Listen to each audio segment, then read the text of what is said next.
Feeding a Templar Knight, a knight at the table of discipline. Hey guys, tonight we're feeding a Templar Knight. Not a casual meal, not a feast, but a ritual of survival designed to enforce obedience, endurance, and self-restraint.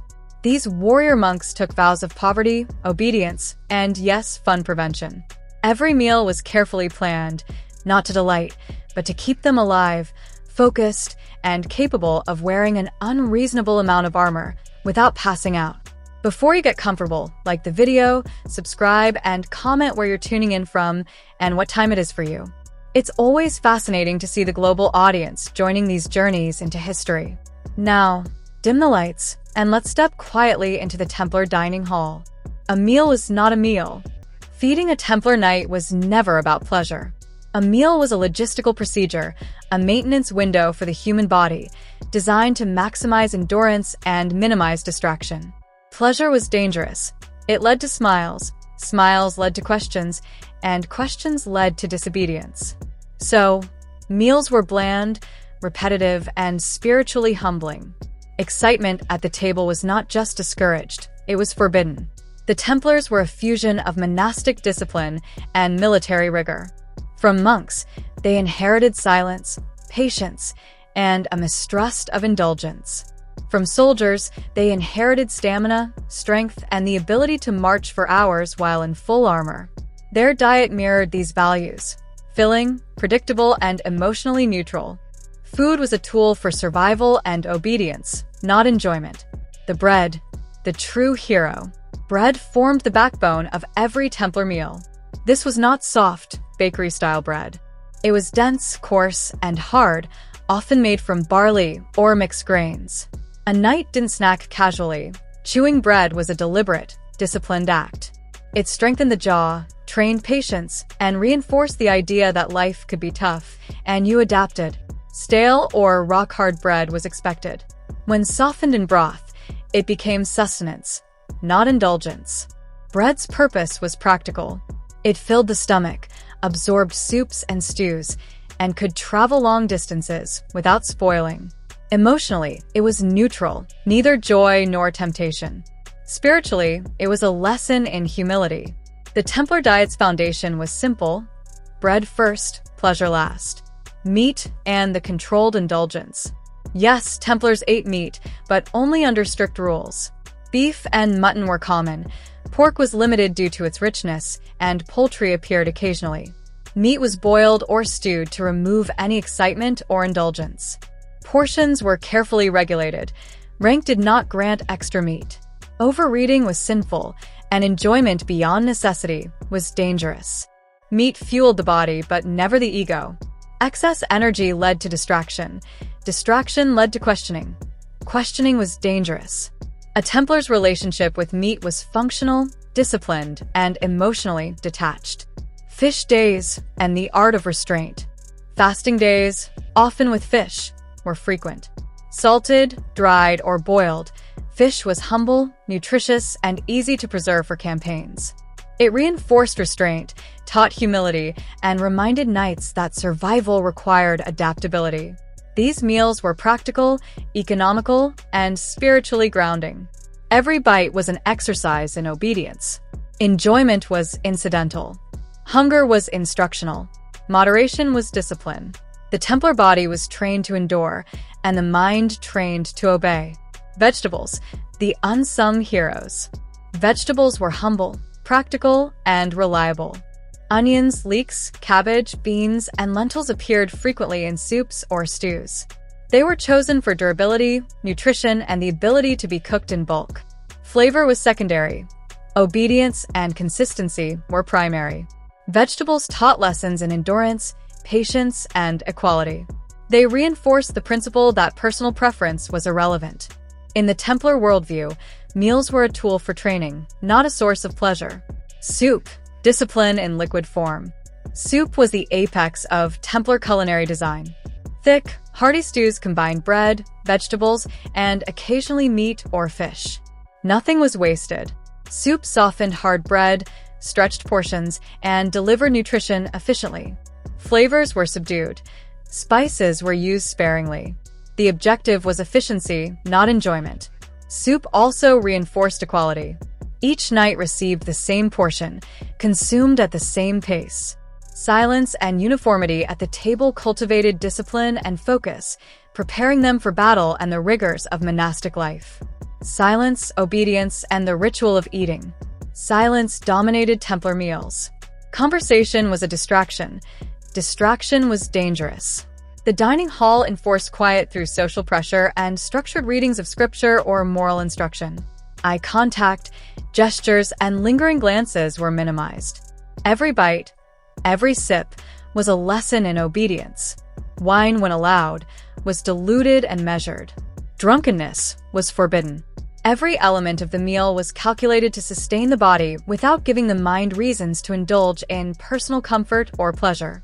The discipline of hunger. Templars were trained to accept mild hunger as a feature, not a flaw. Hunger sharpened focus, reinforced equality, and tempered desire. By constantly experiencing controlled discomfort at meals, knights became resilient, patient, and obedient. Portion control, bland flavors, and predictable schedules conditioned both body and mind. Meals were practiced for life under strict rules, preparing the knights for campaigns, long marches, and the relentless demands of monastic and martial discipline. Equality at the table. No one received more or better food because of rank. New recruits, seasoned knights, and commanders ate the same meal in the same portions. This equality reinforced obedience, minimized jealousy, and simplified logistics. In a society obsessed with hierarchy, the Templar table was a rare place of enforced uniformity. The takeaway: feeding a Templar knight was never about pleasure. Every meal trained restraint, focus, and obedience. Bread, meat, fish, vegetables, and soup were tools for survival and moral instruction. Hunger was a lesson. Silence was a teacher. Equality was enforced. By removing choice and indulgence, the Templars shaped disciplined bodies and obedient minds, ready for the battlefield and beyond. In the end, a Templar dining hall was less a place of nutrition and more a spiritual assembly line, where every bite reinforced the lessons of duty, humility, and endurance. The diet was relentless, predictable, and joyless, but it worked. A Templar did not eat for pleasure. He ate to live, to obey, and to endure. And in that discipline, he became extraordinary. Repetition taught patience. Controlled portions taught self-command. And the absence of indulgence taught something even more important: survival without desire. In the shadow of stone walls and candlelight, men learned not just to eat, but to endure. This was not happenstance. It was calculated. The Templar order understood the human mind with precision. Hunger tempered obedience, monotony forged resilience, and discomfort trained expectation. If a man could obey when tired, he could obey when afraid. If he could accept disappointment at the table, he could accept peril on the battlefield. Even taste had its role. Food too pleasant invited lingering. Lingering invited attachment. Attachment invited distraction. Thus, the meals were crafted to strike balance, neither provoking rebellion nor desire. Lentils, hard bread, plain fish. Simple, repetitive, neutral. Identity was dissolved in unity. The individual became the brotherhood, the table a ritual of belonging. Pleasure was unnecessary. Excess, dangerous. Desire, distracting. The Templar diet was less about nourishment and more about shaping expectation. When a knight rose from the table, he had not just eaten. He had internalized the lesson. Obedience and endurance outweigh comfort. Strength was forged, yes, but more enduring was the shaping of the mind. A knight did not wake hoping for indulgence. He woke expecting duty. Food reinforced the lessons silently, daily. Bread that resisted chewing, soup that echoed yesterday's flavor, fish repeated more than wanted, all formed a rhythm of restraint. By the time a knight marched into battle, his expectations were calibrated to the harshest conditions. Luxury was irrelevant. Function was absolute. The Templar did not produce men who relished comfort. They produced men who required none. Their bodies were lean, capable of long effort, but their minds, disciplined, patient, obedient, were the true achievement. The same principles of endurance and structured power appeared centuries later in a woman whose life would reshape an empire. Empress Fong did not enter history through conquest, but through survival. Born into the mighty Fong clan of northern Wei China, her early years were marked by political upheaval and violent purges. The adult men of her family were executed or exiled. Women and children were absorbed into the imperial household, their identities stripped and redefined. Fong herself became a consort in training, a life defined by silence, obedience, and constant surveillance. The Northern Wei court was a machine, not a home. Every word and gesture carried consequences. Survival required observation, restraint, patience, the same virtues cultivated in a Templar's daily life, but now applied to the art of politics. Fong's rise was improbable. Chosen as consort to Emperor Wenchang, she was near power but not of it.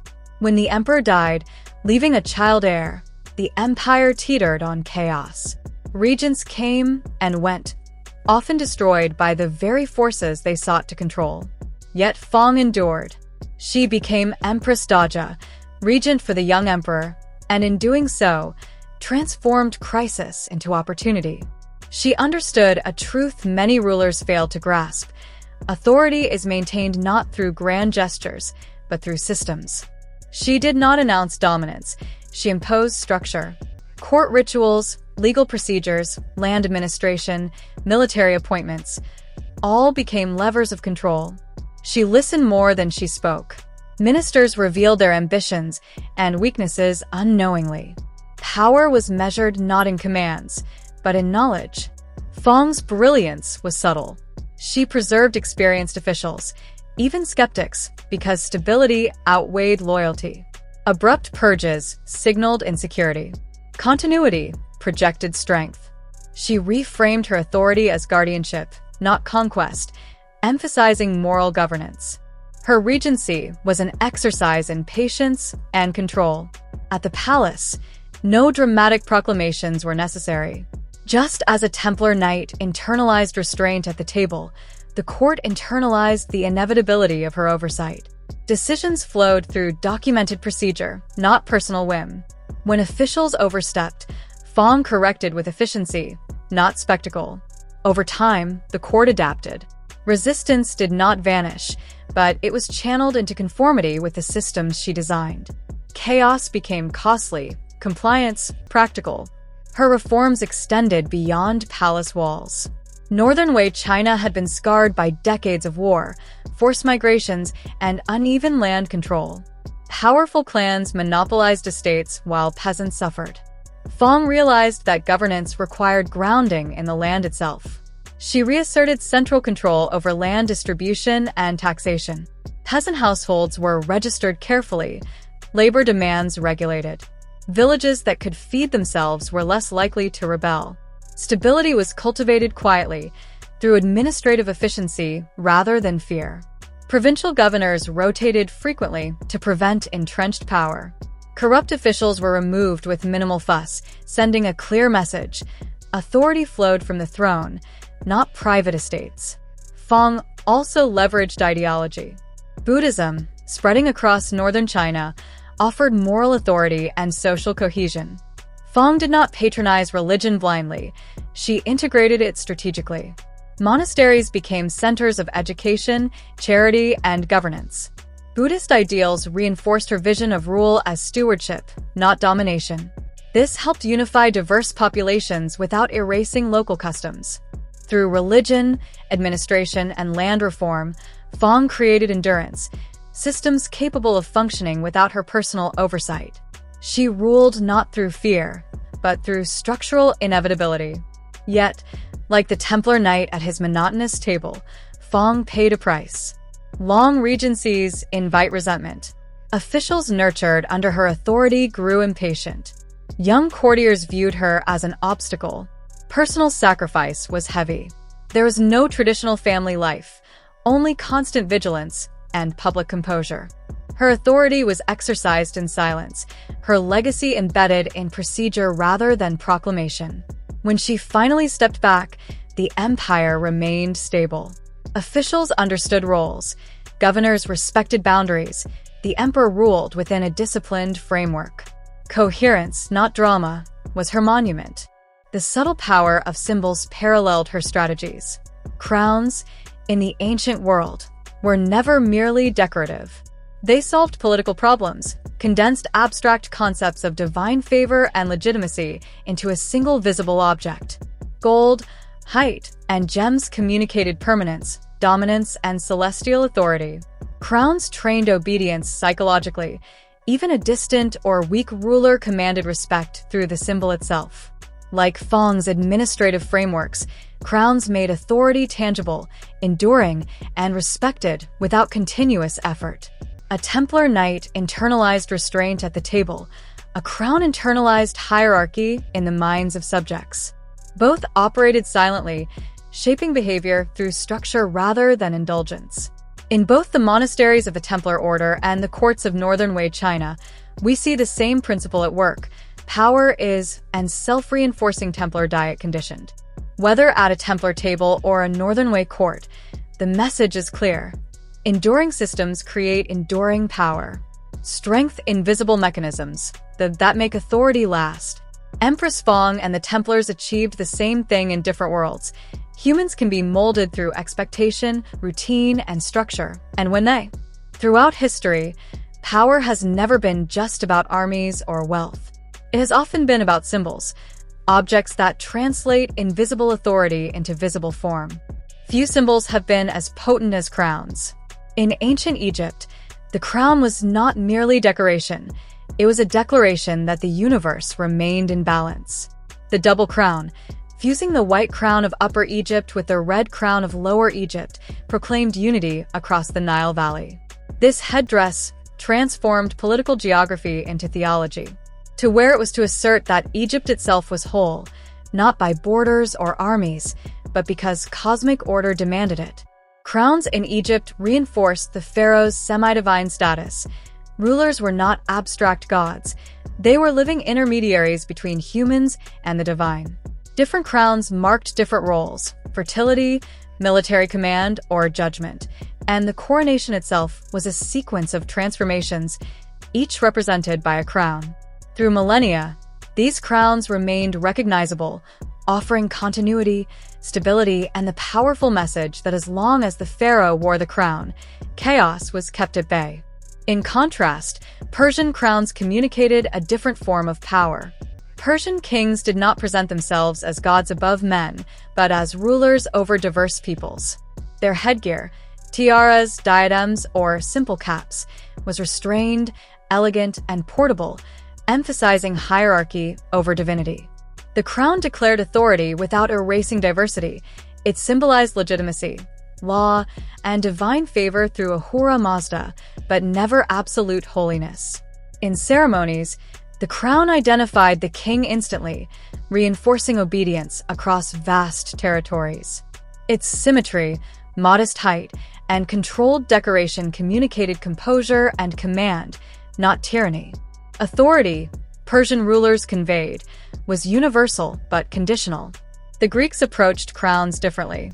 Greek society, suspicious of monarchy, favored crowns as ephemeral rewards rather than instruments of permanent authority. Olive, laurel, oak, or ivy wreaths were perishable by design. They celebrated merit, momentary excellence, and temporary glory. Even kings avoided extravagant crowns, lest they invite accusations of tyranny. The Greeks reinforced a boundary. Gods could wear grandeur, mortals could not. Power was visible, yes, but restrained and accountable. Authority was a role, not a permanent identity. Rome, too, feared the crown. In the early Republic, a crown suggested personal sovereignty and threatened the collective rule. Magistrates held office temporarily, and even dictators were meant to relinquish control. Crowns elevated individuals dangerously above the law. When Julius Caesar was offered a diadem, public outrage revealed how symbols could trigger political crisis. Crowns in Rome tested power, making rulers vulnerable if accepted improperly. In China, Crowns embodied moral responsibility rather than dominance. The mianguan, a ceremonial crown with hanging beads, physically reminded emperors to see and speak carefully. Authority was conditional, dependent on moral alignment with heaven. Crowns were simple, proportional, and restrained. They reinforced that the role of emperor outlasted any one ruler. Excessive display signaled imbalance, inviting disaster. Chinese crowns demanded that power be exercised responsibly, linking authority with duty, not ego. Even in Northern Europe, crowns were subdued, reflecting the Viking Age's social realities. Authority was personal, contingent, and earned. Modest metal bands, or surlets, marked recognition rather than dominance. A ruler's crown acknowledged leadership accepted by the community. It could be withdrawn if the leader failed. As Christianity spread, crowns evolved to signal divine approval but retain the principle: power followed merit and loyalty, not imposition. Elsewhere, crowns transcended metal entirely. In Mesoamerica, rulers wore feathered headdresses symbolizing the sun and sky, fragile and temporary, constantly renewed through ritual. In South Asia, crowns reflected dharma, the moral law, signifying the ruler's duty to maintain cosmic and social order. Across civilizations, crowns shared a core lesson: power is conditional. Authority is fragile, sustained only by belief, institutions, and social consent. Crowns condense power. They do not create it. Worn without legitimacy, they become liabilities. They demand renewal, ritual, and discipline. This lesson of fragile authority finds a parallel in the Great Wall of China. The wall was never a single monument, but a conversation across centuries between fear, geography, and state power. Before China's unification, northern states built earthworks and rudimentary defenses to slow raiders. When Qin Shi Huang unified China, he linked, expanded, and reinforced these walls, not for beauty, but for survival. Hundreds of thousands labored, often under deadly conditions. The wall was strategic infrastructure, reflecting the state's absolute authority, but also a system dependent entirely on human endurance. Under the Han Dynasty, the Great Wall evolved from barrier to living system. Watchtowers, signal fires, and garrisons transformed it into an early warning network. Soldiers lived along the frontier, farming nearby land and maintaining defenses, turning the wall into an instrument of administration as much as protection. Its effectiveness depended on active governance, disciplined manpower, and communication networks. Over time, dynasties would abandon, repair, or rebuild sections, revealing that the wall reflected political psychology. Strong states maintained it. Weak states could not. The Ming Dynasty completed the most recognizable wall, replacing earth with durable stone and brick, standardizing towers, parapets, and passes. Soldiers lived regimented lives along its length, patrolling, maintaining, and signaling. The wall symbolized separation, permanence, and security, but only as long as human systems enforced it. Its greatest strength was narrative. Over time, the Great Wall became a vessel for memory, legend, and identity. It preserved human endurance, sacrifice, and imperial ambition long after its military function faded. Both crowns and walls illustrate a profound truth. Power, authority, and security rely not solely on symbols, objects, or structures, but on belief, consent, and human effort. Crowns condense ideological authority, walls condense logistical authority. Both are fragile without systems, rituals, and obedience. The crowns and the Great Wall endure because they encode civilization's ambitions, fears, and hierarchies, teaching us that rule, like belief, is conditional, renewable, and ultimately human. In the end, a crown or a wall is never just what it seems. A crown is a question. Why should this person rule? A wall is a challenge. Can power hold geography itself in place? Across time and cultures, they remind us that authority is an ongoing performance, fragile and demanding, yet capable of shaping societies and memories for millennia.